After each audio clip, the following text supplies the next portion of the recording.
लोगों आपको ने किया था, हर हर यूनिवर्सिटी में हम्म। एक स्किल डेवलपमेंट सेंटर चालू करा था, इंक्यूबेशन सेंटर, हम्म। जो कौशल विकास और डीडीयू और बाकी सबके तहत हुआ था। बट उसमें मोटिव अच्छा था सरकार का, स्टार्टिंग वहीं से ठीक हुई थी।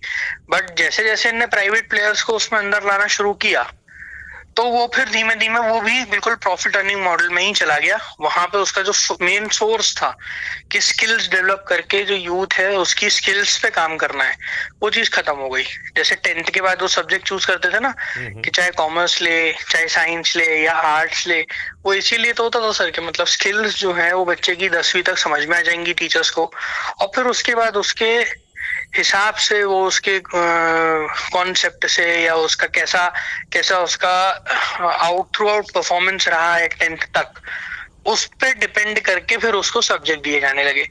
बट सेम चीज वही प्राइवेटाइजेशन हुआ चीजों का, अब वो चीज भी बदल गई। अब आपको एक स्कूल में कॉमर्स मिल रहा है, दूसरा नहीं चाहिए आपको, साइंस लेना है, आप उठ करके दूसरे में चले गए, आपको साइंस मिल गए, वो दौड़ वाली चीज में। बट वो सब प्राइवेट था। अगर ये चीज गवर्नमेंट सिस्टम में अच्छी हो जाए तो सब्सिडाइज हो जाएगा, सब कुछ अच्छा हो जाएगा। नहीं, लेकिन इसमें आपको गवर्नमेंट सेक्टर में क्यों चाहिए जब आपके खीसे में पैसा नहीं है और आपके कलब्रिज अकाउंट से आ जा रहा है, वो भी बिना किसी आवेदन के लगाए हुए, बिना किसी के अनुमोदन के। तो आपको फ्रीबी और सरकारी क्यों चाहिए? आपको बेस्ट क्यों नहीं नहीं, चाहिए? फ्री भी नहीं चाहिए, बेस्ट ही चाहिए। बट बेस्ट क्या, क्यों गवर्नमेंट सेटअप बेस्ट नहीं हो सकता, ये वाली बात भी तो है ना सर। मैं तो ये कह रहा हूँ कि इन सब किसी भी चीज़ को हम गवर्नमेंट सेटअप कहेंगे ही नहीं, हम उसको राष्ट्रीय संपदा कहेंगे। और चूंकि उसमें अच्छा, सरकार का मतलब पैसा नहीं लग जैसे रहा एक। जैसे जैसे यूके में होता है, जैसे यूके में होता है, यूके ये में जो देखो, फंड बेस्ड एजुकेशन सिस्टम है। मैं सिद्धार्थ इसको इस ढंग से कहना चाहूँगा कि आप देश हाँ, विशेष में इसके पैरेलल सिस्टम मत खोजो, क्योंकि इस लाइन पे ओके, किसी ने सोचा नहीं है। लिहाजा हाँ, यदि आप कहीं के भी सिस्टम को खोजकर उसको नाम दे दोगे, तो वहाँ का जो बैगेज है वो साथ में आ जाएगा। इसलिए हम हाँ, कहते बिल्कुल। हैं कि किसी का नाम मत लो, इसके इसी स्वरूप हम्म, को समझो ना।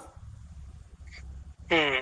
क्योंकि देखो, यदि मान लो आपने मतलब आपका एक बार आपका आपने। कहना है कि जैसे एक कोर अकाउंट रहेगा, मान हाँ, हाँ। लीजिए, एक कोर अकाउंट हुआ पर हर फैमिली का एक कोर अकाउंट होगा। नहीं, हर इंडिविजुअल का अकाउंट होगा अपना, जिसको उसे अच्छा, अर्निंग अकाउंट कहेंगे। अभी जिसको आप सेविंग अकाउंट कहते हैं, दैट विल हाँ, हाँ, बिकम हाँ, अर्निंग अकाउंट, क्योंकि पेपर करेंसी हाँ, खत्म हो जाएगी। तो आपकी ओके, अर्निंग कैसे आएगी? डिजिटली ही आ सकती है। तो डिजिटल हाँ, करेंसी ही होगी वो, और वो डिजिटल करेंसी हम्म, होगी। अच्छा, हम्म। कई लोग डिजिटल